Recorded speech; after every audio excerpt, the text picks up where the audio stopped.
ఏర్పాట్లు ఉన్నాయి అయ్యాల. నాకు కొన్ని చెప్తే మీరు ఆశ్చర్యపోతారు. కొన్ని గార్మెంట్ కంపెనీలు తెచ్చిన నేను మంత్రిగా ఉన్నప్పుడు ఆ గార్మెంట్ కంపెనీల యూనిట్ వాళ్ళది వేరే రాష్ట్రం నుండి చూడడానికి పోయిన నేను నిజంగా నేను పరిశాన్ అయినా. ఎంత ఆధునికంగా ఉన్నాయంటే అమెరికాలో ఉన్నట్టున్నాయి.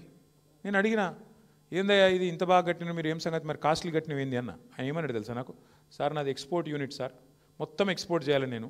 వాళ్ళు ప్రపంచంలో ఉండే పెద్ద పెద్ద వాళ్ళందరూ కస్టమర్లందరూ వస్తారు, వాడు ఏ సక్కగా లేకపోయినా ఆర్డర్ క్యాన్సిల్ చేస్తాడు సార్, అందుకే ఇట్లా కట్టినా అన్నాడు. అంటే నేను అడిగిన మరి ఎక్స్పోర్ట్ కాకుండా దేశంలో అమ్మేది ఎట్లుంటుందని అడిగిన. ఇట్లుండదు సార్ అన్నాడు.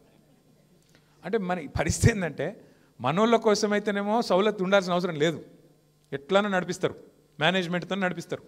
అదే బయటికి పంపే కాడ మాత్రం వాడు వచ్చి చెక్ చేస్తాడు కాబట్టి, వాడు ఆర్డర్ క్యాన్సిల్ చేస్తాడు కాబట్టి ఒళ్ళు దగ్గర పెట్టుకొని పెయ్యి దగ్గర పెట్టుకొని ఆడ మాత్రం లేడీస్కు సంబంధించి పిల్లలకు సంబంధించి అన్ని ఏర్పాట్లు చక్కగా ఉంటాయి. నేను అనేది గదే ప్రభుత్వాలు చేయాల్సిన పని ఏంది అంటే ఎస్.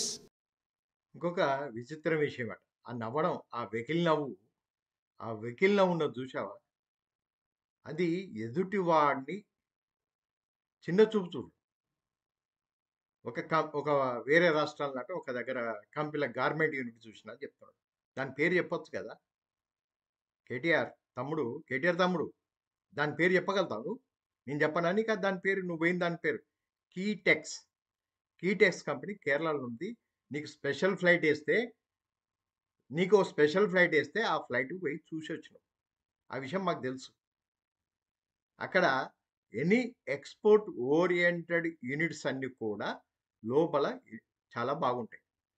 ఫార్మా కంపెనీలో కూడా ఎక్స్పోర్ట్ ఓరియంట్స్ ఉంటాయి. దాంట్లో ఒక స్పెషలైజేషన్ ఉంటుంది. ఫార్మా ఈవెన్ ఇండియన్ కంపెనీస్లలో కూడా ఫార్మా తయారు చేసేటప్పుడు చాలా నీట్గా పెడతారు. ఆ ఇంగిత జ్ఞానం కూడా నీకు లేదే. నువ్వు ఎప్పుడన్నా మన పటాన్‌చెరులో కొన్ని యూనిట్స్ ఉన్నాయి. ఎప్పుడన్నా పోయొచ్చి చూసి వచ్చావా?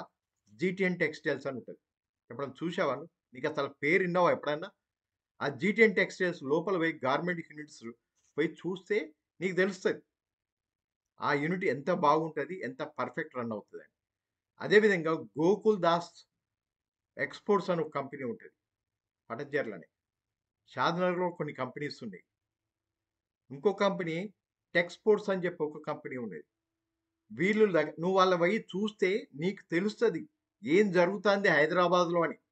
నువ్వెక్కడో కేరళలో చెప్తున్నావు. కేరళ కీటెక్స్ గురించి మాట్లాడుతున్నావు. ఉన్నది మాట్లాడాలి ఇష్యూలో. తప్పేం లేదు గదా! అదే పటంచెర్లో ఉన్న యూనిట్స్‌ను వెటకారంగా చెప్పుకుందాం. హిహి అని నవ్వుకుంటూ.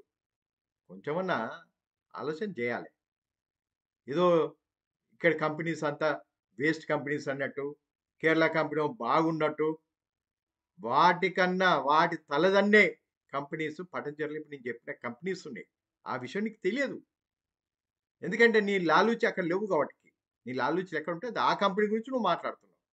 లేదంటే ఈ కంపెనీల గురించి మాట్లాడు. నువ్వు కీటెక్స్ మాట్లాడుతున్నావు. మిగిలిన కంపెనీస్ గురించి మాట్లాడవు. ఇప్పుడు పోయినవా? నీకు తెలుసా కంపెనీ పేర్లు అప్పుడే ఇన్నవా నువ్వు? అది కూడా తెలవదు నీకు ఇష్యూ. అందులో వెటకారమైన నవ్వు. తమ్ముడు కేటీఆర్ ఎలా ఇలా?